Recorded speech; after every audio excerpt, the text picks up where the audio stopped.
good to see you all again. I'm Lance Wallnow. I believe you know me, and I also believe that you're familiar with Mr. Nuttle. Marc Nuttle is an attorney based in Norman, Oklahoma, who has become an increasingly sought-out voice of insight and expertise in forecasting political and economic trends, not only because of his understanding of inside business in Washington, having served President Ronald Reagan and in other government capacities, but because Marc is also familiar with the challenges that states have to go through. Has already written a book that I believe you're familiar with. It's Moment of Truth, right, Marc? Yes. And has been assisting many of us in decoding what is happening in the news so that the layman who, most of us that are running businesses have enough time keeping up with compliance and surviving during recessionary economic conditions, let alone trying to understand political speak and vast, in some cases, needlessly ambiguous strategies in Washington and globally for dealing with the financial crisis. Marc, real quick, to put this in context, what is the impact of the recent news coming out of Europe regarding the gloom and that they are forecasting due to discovery of slow economic growth and high public debt that is likely to slip the global economy back into a recession? I have heard nothing about that here stateside. Everybody is just doing sound bites from the president's, job package speech. So what's the story with Europe? What should we be looking at on the horizon right now? Well, first, it's important to remember and recognize that we're tied into a global system of which the G7 or the G8, which is the United States and Europe, are critical from a financial point of view and from our banking system and our financial institutions. So what happens in Europe is important here. Now, what's happening in Europe is that they are in a debt crisis greater than ours. They have less flexibility on how to fix that debt because they're already taxed at the hilt. And they rely upon the United States of America to grow, their economy to grow, their GDP, to grow at a certain pace so that they can sustain their debt and their debt financing. Because of the recession that is pending, but the flat growth of the world's economy, they are now in a desperate situation to not be able to make their financial numbers work. Yesterday, the chairman of the ECB, European Central Bank, resigned. That doesn't happen by accident. There are internal pressures of the euro, or of the EU, the member states, who now they've been deficit financing for some time, Lance, beyond the targets of their projected expenditures. And now they're at their wits' end. They don't know what to do. And we act like it's not our problem, but it is. If Europe collapses, or any of their major banks collapse, we're tied to them. AIG insures some of those banks. I mean, the complicated nature of the international financials, transactions, contracts, and institutions is more than we can deal with by ourselves. We must be aware of what's happening. So it's bad news out of Europe, and we're not dealing with it ourselves by getting our own fiscal house in order. By the way, you have a new site which gives information on a lot of this, because we're going to have a lot of people watching this who are going to want to follow up with questions. That is debtwall.org? Yes, debtwall.org. Basically what that site does is track the deficit spending of all governments in the world. It's not just the United States that's involved in this debt problem. By one calculation, there are 182 governments that belong to the World Trade Organization. There are about 193 governments in the world. Of those 182 that are part of the world's banking system, 181 are deficit spending right now. It's a huge number, Lance. Only China is the only major country in the world that professes to not be deficit spending. And we could talk about China. I have some experience in China. It's a communist government. They calculate their Federal Reserve a lot differently than we do. But let's take them at their word that they're cash flowing, and 181 countries are deficit spending. We track that. We try to explain. What we try to do for members of Congress, elected officials, and the public is put a definition to the term unsustainable. It's unanimity among all politicians, economists, and citizens. The trends we're on, spending and borrowing, are unsustainable. What does that mean? Unsustainable how? When do we know that we've hit a wall? What is the roadmap to that wall? What are the road signs? How do we know we're getting close? That's what debtwall.org does. Well, are you tracking the U.S. and the European days of reckoning? Are we ahead of Europe, or are they ahead of us in terms of a wall, or how's that? Well, there are different analysis of the wall. This is a world debt wall. Okay, so it's the world debt wall. Meaning that collectively we're all on a trajectory that it puts us in a position where governments around the world are not going to be able to continue to borrow money at current capacity under current rates. In other words, the rates go up. There's more money, Lance, but you can't get it cheaply. You have to pay a higher interest rate. When you hit that wall then and those rates go up, one or two things has to happen. You cut services dramatically, or draconianly, actually, or you spend the money, which in my opinion is a worse solution. Now, what country hits it first? Yes, I could give you that analysis too. There's different walls for different countries. But collectively, Europe and the United States is on a very dangerous trajectory. And what is it that concerns you most about the direction of the government right now in addressing this crisis? What you just heard the president's speech. He's talking about small business, focus on payroll tax cuts, and we're going to have in this particular audience a lot of small business people that are looking for getting an assessment of what the future looks like and then what they can do to impact their own state to make it friendlier for business and maybe reverse their own debt. And then, you know, what would your thoughts be to that group? Well, first, there is no easy way out of this problem.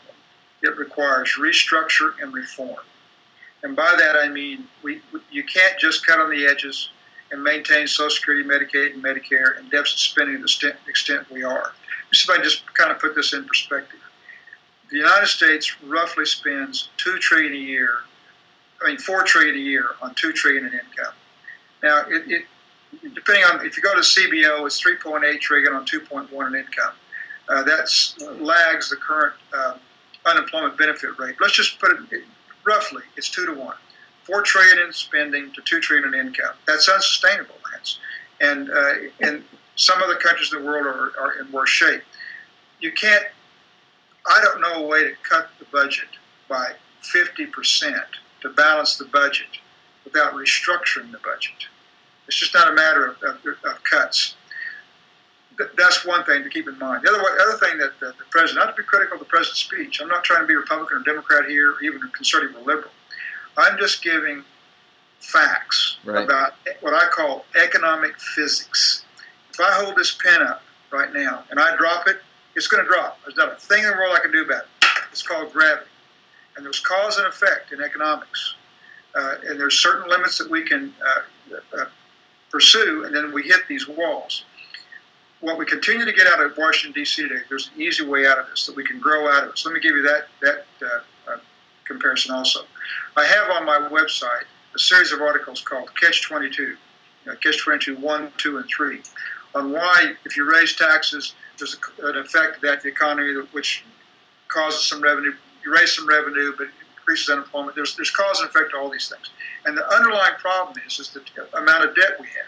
We're now 100% debt to GDP. In other words, 14 trillion plus in debt to 14 trillion plus in gross domestic product. That compilation, that accumulation of debt, then puts you in these catch-22 situations where if you don't cut the debt and cut the deficits, you don't have the flexibility to deficit spend, do stimulus programs, and other things. But here's the point, Lance. The president produces a job act that actually will add about $250 billion to the deficit. But they say, yes, but it will grow the economy by 2%. You can't grow your way out of this problem. The government now spends 28%. Government expenditures of $4 trillion are 28% of the gross domestic product. Again, the number that everybody shoots for is about 18. Milton Friedman said the government's number as a take of the economy should be about 10%. But whatever it is too much. To actually balance the budget, you've got to grow the economy by 14, 15%. That's never happened in the history of the country. It's not going to happen. It's fantasy, and they're not being realistic about this, is my point. If doing the stimulus package the president wants to do, which is a lot less than he had proposed, and the economy grew at 2, even 4%, it still isn't enough. And then it's a race. It's a calculation of when you're borrowing more money than the world has has to give to you. There's a world economy out there. It's about $61 trillion. And about 9% of that is what you can borrow, you can take from that economy without interest rates going up. Now, you can get more. There's more cash in the world than that 9%, but you have to pay something for it. You can't get it for free. And because the debt accumulation is so great, the spike in interest rates on the current deficit goes to the entire debt, or some percent of it as it rolls over, and you hit a debt wall, and you can't continue to borrow forever. So that they're not calculating in terms of how much debt do we have, how much more can we afford, what deficits can we afford to finance, what does this actually do to the overall equation. And what has to happen is a restructuring, living within our means, identifying what are revenue streams that we can count on no matter what. In other words, what is the uniqueness of the United States to the world? Build around that, set priorities for the world, or for the United States, and reform back and restructure and reform back into them. And it's the same process for a state. And who's going to lead this is the states. So this initiative that you've discussed with me about for Delaware or anybody else is critical. And the first one to do it will become the model for the rest of the country. Because I know of no state that's doing this. Every state is still dealing with the status quo. They're literally executing Albert Einstein's famous definition of insanity, which is doing the same thing over and over again, expecting a different result. And there is no way to continue the system as it is now without restructuring. Wow. Let's talk about the restructuring from the macro level of the big picture. I think you've really done a great job of helping us understand that you can't spend your way and stimulate your way out of the chunk of the budget that the government is operating with right now. It's probably true on a state level too, on a micro level. Bring it down to a state. State budgets are going to be cut. That probably there's a little bit more discipline and leverage that citizens have in their own state when they have to have their own services cut off, their own roads, their own hospitals and schools affected. So what does a state do? How does a state get handles on this thing? Well, first, states are a little bit different. States have never had the ability to print money like the federal government, and that is going to be to their benefit, and they're going to be glad they didn't have that ability to do that. Most states have a balanced budget constitutional amendment or procedural authority that requires them to balance the budget. The states' problems are not so much their lack of discipline, and their deficits are not nearly as great as a percent of state domestic product as the federal level. Their problem lands are unfunded mandates imposed upon them by the federal government. The new health care system that commonly referred to as Obamacare, I'll be careful to just call it the National Health Care System. I have respect for the president. And our national health care system is now being implemented, is costing the states in application implementation more than they can collect in revenues and afford. It's causing their deficit to go up. That's one thing. If the economy remains flat and there's unemployment benefits, the federal government pays for the unemployment benefits, but the state has to process it by law. And by law, they had to put so many people in place to process unemployment benefits, which increases state payroll to receive the money for unemployment benefits. Another, again, a catch-22.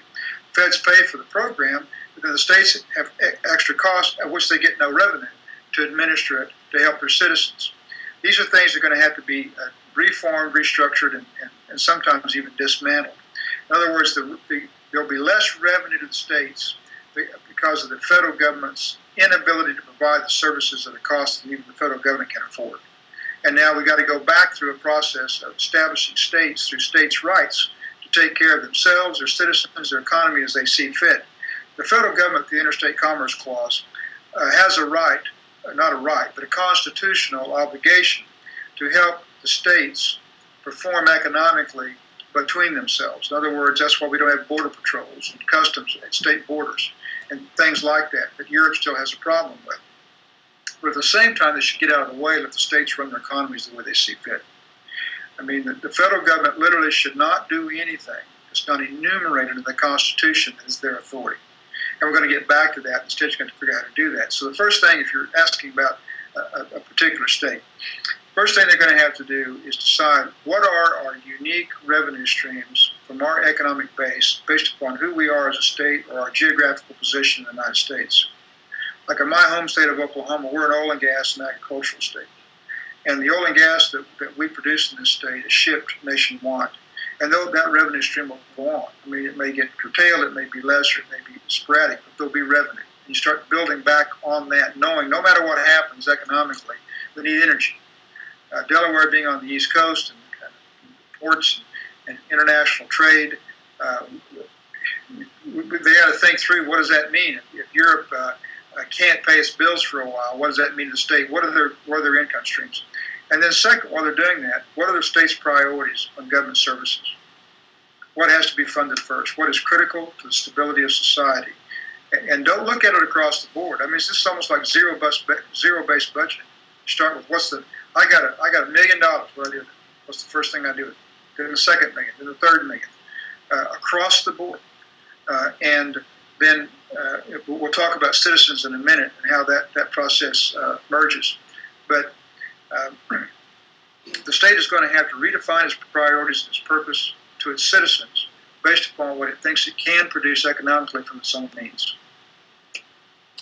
And so if we were to take a quick journey into what you're talking about there is, let's assume that the worst case scenario happens. So we're going to talk to Delaware about steps that they can take in terms of, like, in a normal world, what you would want to do to make it a healthy environment for business to be able to thrive, especially small business.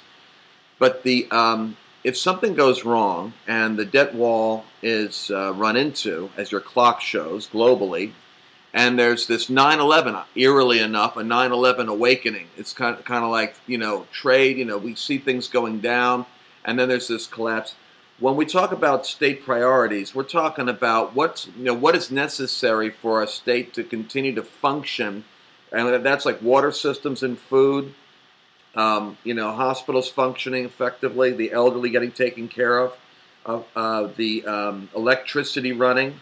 That's what you're talking about in terms of, like, every state has to figure out what its priorities are, and is that a fair articulation of what that means? It's probably the biggest component of priorities, absolutely. A stable society that's secure.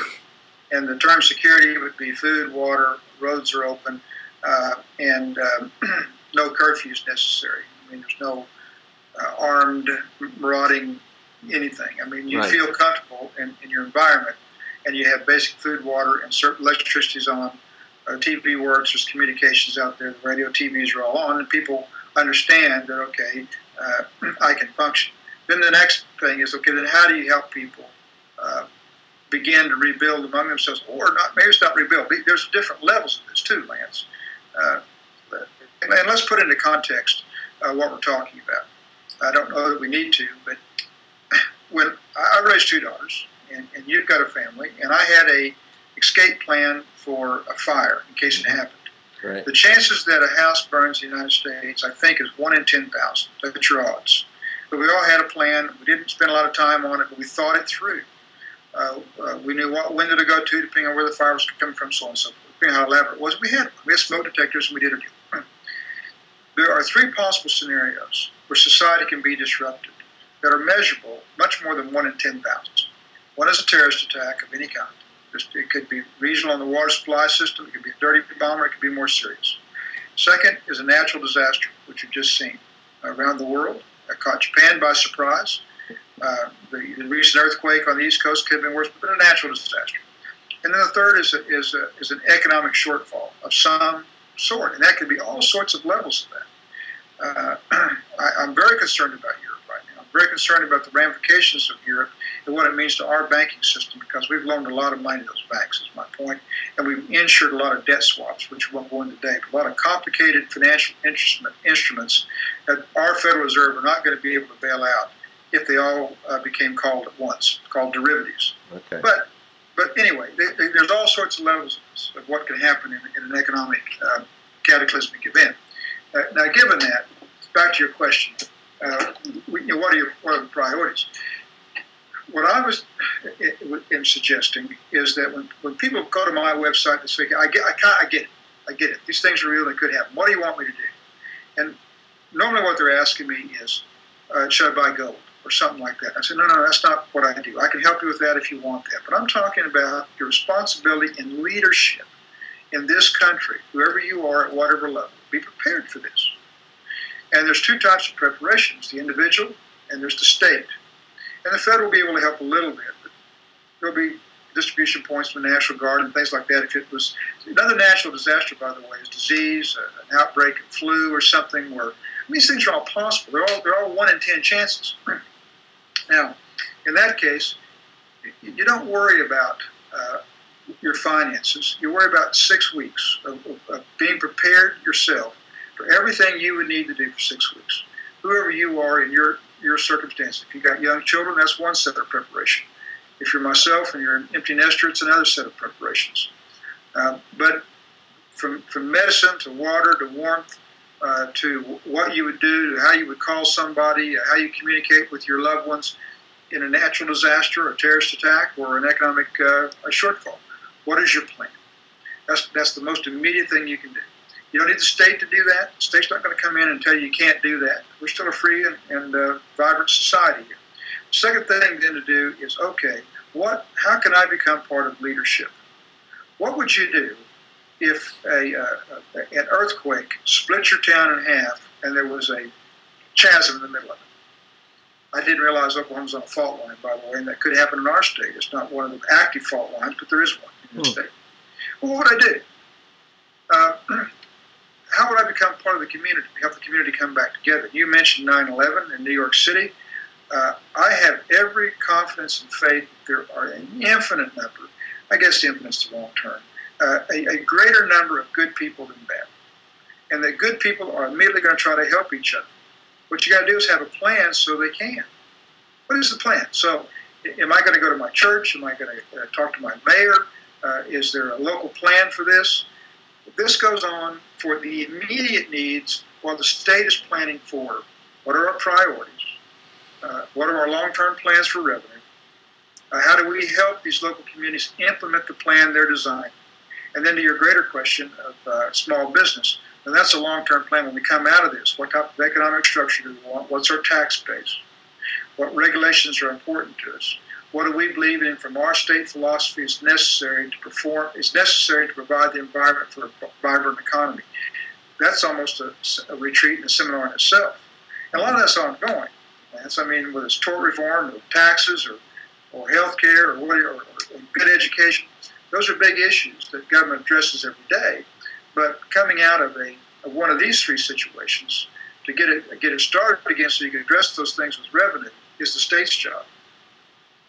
And so these things kind of go on simultaneously.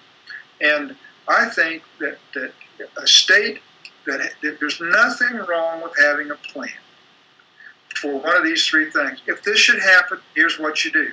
Ladies and gentlemen of Delaware, citizens of Delaware, citizens of Oklahoma, here's what you do. If the citizens have confidence that somebody on top is planning for the big picture points, water, electricity, roads, security, and while they're planning on a 6-week plan to take care of themselves and their neighbor, themselves and one or two other people, everybody took care of themselves and one other person, and everybody's taken care of. And but I know I'm not trying to be trite here, Lance. When you look at history and what's happened from war to famine to natural disasters to the attacks on the towers in New York City, people basically came together, did what was necessary, using the government's infrastructure for emergency preparedness, and got through it. And we're talking about something here now that could be greater than one city at a time, and that's what we've never experienced before. So the community ought to have a plan. A state ought to have a plan. In your opinion, do most states and communities have those plans? Some may. I haven't been able to discover them. I can tell you that we don't necessarily in Oklahoma. There's no code red. Okay, this is what everybody does if the earthquake hits. I mean, an example, a real example. In Fort Worth, in your state, there's a nuclear power plant. I mean, it could have an accident or somebody could attack it and a dust cloud goes up. I was in Ukraine when they had their nuclear disaster. And the biggest problem wasn't explosion. It did spew a lot of radioactive gases in the air. And as it would move in these 5-mile swaths across northern Ukraine, and Europe thought it was going to hit them, and kind of got blown away. You had to get out of the way of it. They weren't prepared for that. Wow. And a lot of people were contaminated. A lot of livestock was contaminated. A lot of food supplies were contaminated. The Niger River, not much you can do about that, but every time there's a rain, it dredges it up and get radioactivity again. My point is this.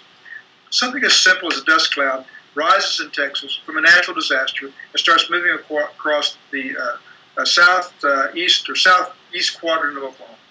And you got to evacuate a fourth of the state. There's no plan for that. Right. And if it came pretty quick, it would be, so you say, well, Mark, you can overplan for these things. And maybe you can, Lance. I mean, maybe that's not the best example because people just get in their cars and get out of the way.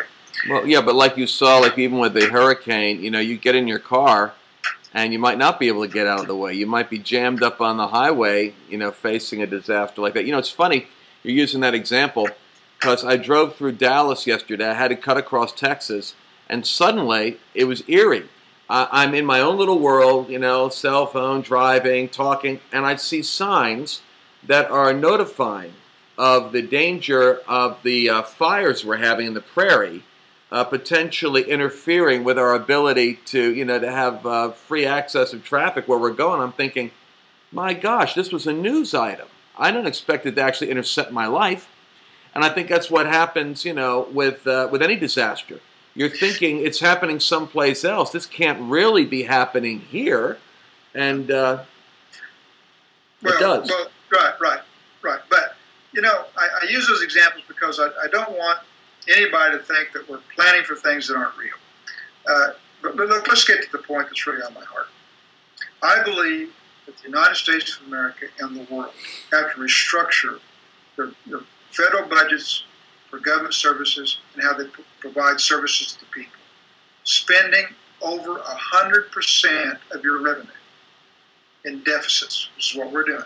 $2 trillion in revenue and $4 trillion in the budget, $2 trillion in deficits. It's 100% of your revenue.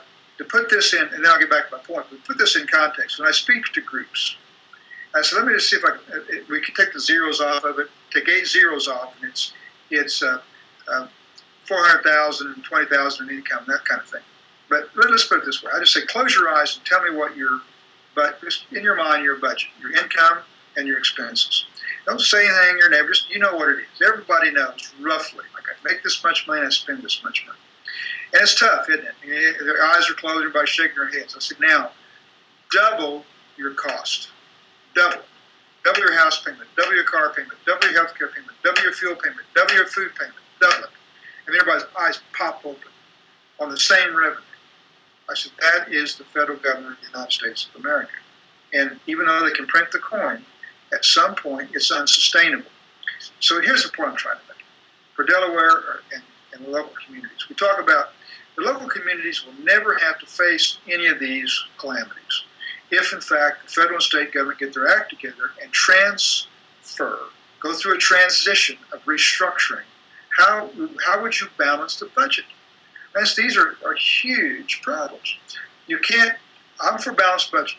I want a balanced budget constitutional amendment. How would you cut the budget 50%? Given the structure of the services, Social Security, Medicaid, and Medicare. People, it takes a lot of planning. It takes, that's something that if I was advising Delaware, I'd say, think about how you're going to start living within your means. What is a real plan for that? How many years does it take to put that together and get there? And it's not 10 years. The other thing they're not telling us the truth about, all these budgets are planned over 10 years. And I think the reason they give us a 10-year number, you've made this point, they're so caught up in their own culture, they just come up with a scenario that sounds right for their culture. Talk about cutting the budget $1.5 trillion. Well, that's $150 billion a year for 10 years. So you're taking $150 billion off of a $2 trillion deficit. Who can tell you that works? Now you're spending. Now you're just you're 1.8 trillion deficit spending every year. How does that number work? It doesn't. It's not enough. It's still unsustainable. The number is probably 400 or 500 billion a year, and more like what Tom Coburn came up, my senator, which was a trillion a year. He was going to cut $1 trillion a year out of it. And now think about this. You cut $1 trillion out of the budget, and you're still deficit spending $1 trillion. That's how big these numbers are and how out of whack they are. So my point is that what is coming in your and my lifetime, I'll tell you one thing I have been able to convince me and my colleagues. You've heard a lot of times, people talk, we got to do this for our children's future. We got to do this for our grandchildren. No, you got to do it for yourself. This will not last 5 years. These numbers cannot be sustained beyond 5 years. Well, these numbers won't last 2 years. I mean, you know. Well, now then we get into some complicated economic analysis. Never before in the history of the world has the country in charge of the world's primary currency spent it into oblivion. You hear about Germany in 1933. That was not the world's currency. The pound was the world's currency. You've heard about Zimbabwe and $1 trillion notes. Well, you can do it in these little microcosms, economic pockets in the world, as long as the primary currency was properly managed. How do you suppose that a German citizen really survived in the 30s with hyperinflation? You've heard about the stories of taking a wheelbarrow of money to buy bread? Because everybody had a 100-pound note in their pocket. The barter was a note, was a pound note. And the way Zimbabwe could have $1 trillion note in their currency was everybody had a $100 bill in their pocket. The United States of America's currency was really what you relied upon. But you take the dollar and destroy it, and now you got economic cataclysmic proportions or results, because there's nothing to fall back on. Gold, there's not enough gold to go around. You could, per ounce it would be so much. You could acquire it. You can't eat it. You can't transfer it. Which goes to an important point for all my friends that I think they're so savvy with their gold investments. It's kind of like that they think that's their life raft on the Titanic. The gold can hit a bubble burst also. And just like with .coms, and suddenly gold no longer has the relevance that it had. So the people that are even like that are economically forecasting for put your money in gold and have a bunch of it. It's kind of hard to take rare coins, I tell people, and use them to buy bread. You're still gonna have to figure out how to have some coins in your pocket like silver, something that you can barter with that works. Gold is not a currency. No. It's a protector of wealth, but it's not a currency. And just real quick, Mark, because I don't want to go over the limit. And this probably is 2 broadcasts that we're going to end up editing. But what happens if the dollar if the argument's made by China and other nations that the U.S. can't get its house in order, it's unsustainable when this debt wall is pierced? We always hear what scares me is when I hear people that are apocalyptic alarmists, so I don't like to listen to, talking about new world currency and new global currency. How far-fetched is that the dollar being no longer solvent, there is a new global currency, and I realize that something's got to back it up, but is that a real scenario? Well, I mean, the short answer is yes, but it's not by design. It comes out of a crisis or a default, and then something goes back out of it. As you know, I did represent China for 2 years, back after Tiananmen Square and when Deng Xiaoping and Xi Jinping were in charge of the country. And I know a little bit about their economic planning. They are desperately trying to establish the yuan, their currency, as a tradable currency. They know they're years away from it being a global currency. One, they're still a communist system. They don't completely have free enterprise in their financial markets, and no one trusts that you don't buy yuans and put them in your portfolio thinking they've got value over the dollar because you don't know what a yuan's worth. But last, they have taken steps that are very important that a lot of people haven't paid attention to. They've appointed Singapore like their investment banking representative. You can buy yuans and Singapore will guarantee them. This is what Rothschild did for the kings in the Renaissance. When the king was printing money and you didn't know if he knew what he was doing and you couldn't trust him and you didn't want to trade in a certain currency, you went to Rothschild, who guaranteed the amount of the currency, whatever it was, the trade transaction in which you were involved. You went to Rothschild's for the guarantee. And then he had his own systems of how he would get his money back from the kings and hold their feet to the fire or keep them honest. And obviously made him very wealthy, but the system worked. The Chinese understand this, and so it's a growing market now that you don't rely upon the Chinese to do what they say they'll do and to not dilute or print or somehow destroy the currency, because it's tied to a contract that Singapore guarantees. They just, that was about 2 months ago. Last month, they just now opened up some regulations in Hong Kong where the province of Hong Kong could do the same thing. Now, what that does is make that a regional currency. It's not going to become a global currency. But what will happen is that Asia will come out of this quicker than we will, and that their currency will be tied. They're trying to tie it to copper, by the way. They're trying to put some commodity behind it so it's got some value, not gold. Something that they can actually use. And it won't ever be for full value. We'll have some value. Now, so what will happen, Lance, is regional currencies will emerge. And regional economies will start to grow again.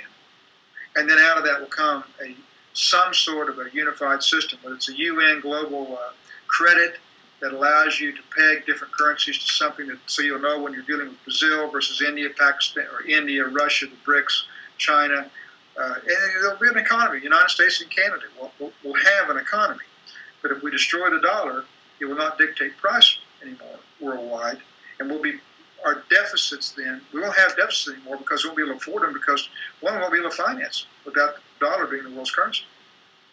But so, no, there's something to that. But it's not as easy as going to the UN and somebody fixes it and says, okay, this is now the world's currency. It'll go through several ramifications before it gets there. But you know what's fascinating about the concept here in closure is that when something spirals out of control in the architecting of the big machine, whether it's the Roman Empire or the great American era of capitalism as we've known it in free enterprise and the American dollar, when it collapses, the next logical level of reorganization is smaller units closer to home. Yes. And that to me is an interesting scenario, because what it means is that in our country, states become the equivalent of regional economies in a sense. Yes. The states, as you know, we're a fairly young nation. We started off with this conversation about states' rights, as I recall, not too long ago. And so the states then become like the regions of the world have to get back on their feet. We have to establish how to maintain domestic tranquility, support and nurture our own survival, and then create security, and then move on to belonging and almost bartering and making agreements with neighboring states. Absolutely. This is not a sci-fi scenario. This is what the globe's going to have to do. You've hit the nail on the head, because we don't have time to talk about this today. But once the state has gone through its primary process of services, priorities, income, how to service the local community in coordination and help small business, immediately, and in that planning process, you want every state around you doing the same thing, because we don't have passport controls of the borders. We're an open society of 50 states, and plus the District of Columbia and some protectorates. But on the continental United States, if you include Alaska, which hopefully Canada will be part of that. But anyway, my point is this. Delaware starts with its own plan, and then talks to the surrounding states where it has needs while they're doing their things for the same process. And yes, you'll have regional combines. And it won't be opposed to other regions. I mean, the Northwest is timber. The Southwest, the Southeast is more ports and facilities from Europe, and the East Coast is Asia, and it'll all start to come back together by regions. Wow. But there'll be regional plans that coordinate.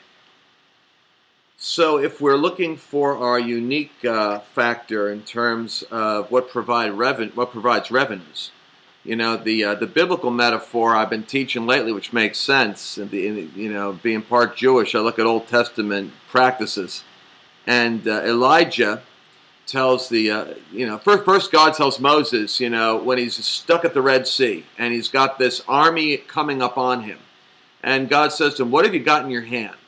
The first resource you have is, what do you have personally? That is, what is your own personal asset resource? That's taking care of your house for your 6-week scenario. That's your small business, looking at what have you got in your hand, on hand. In other words, if I'm talking to small businesses right now, Mark, I'm saying prune every secondary revenue stream that you've got, because you've got limited time, energy, and money, and beef up on what is primary, where the cash flow is coming from, and what is sustainable that is unique to your own business. You said it better than I could say it. I said unique on a state basis, the same thing. What's the unique revenue stream that's sustainable that will survive a slowdown? Great. Beautiful. So what have you got in your hand? That's the metaphor for that. The secondary one, and this is very important, is every small business has vendors, has a niche market, has other people that are involved in their goods and services. They either precede what they do or follow what they do. That's why we have service associations and organizations. In the labor world, they're called unions. But in our case, they used to be called artist guilds, in the Renaissance. But what we have to do is, once you've exhausted your assessment of what you have in hand, the next one is Elijah telling the woman, when she had run out of vessels in her house, she went to her neighbor's house. Classic point you're making, which is go to your neighbors, go to those who by proximity in industry, in terms of the service profit chain, who comes before, who comes after, and in terms of your field, go there and begin to assess what do we have in our house that becomes a unique asset or a unique service that we can already start thinking together. So Texas, as you can imagine, would be talking with Oklahoma and saying, we both have oil and gas, we both have neighboring interests. What exists between us that we have to do? Imagine how much more clout you've got in a crisis when you got a 5-state scenario working together with their political machinery, bipartisan, out of a survival need, versus federal government versus some governor here, like Governor Huey Long, standing up or something. So, and to that, there's been some analysis that back in the Reagan era about 10 economic sectors of the United States and how we should change the laws. And I've done some of this work too in the Federal Reserve. It's ridiculous to think that the minimum wage is the same to build a building. Well, there you go. Just when things were getting really, really interesting and we were focusing in on regional and state development and how states can work together, and how evidently this isn't the first time we've looked at 10 economic regional zones in the United States. Like Mark said, the Reagan administration was doing something like this. Just when we're getting there, we run out of time. But this was 45 minutes. I was only planning on a 20-minute interview with Mark anyway. He was very gracious, and you've all been very gracious. Let's continue this progress and this process October 18th and 19th. I will be back there. Mark and I are discussing how to best leverage our time and working together, and also how I can work with you so that we can get together a mobilized action plan that can literally, as the first state, Delaware, direct the rest of the states in what they also are going to have to consider. Thank you.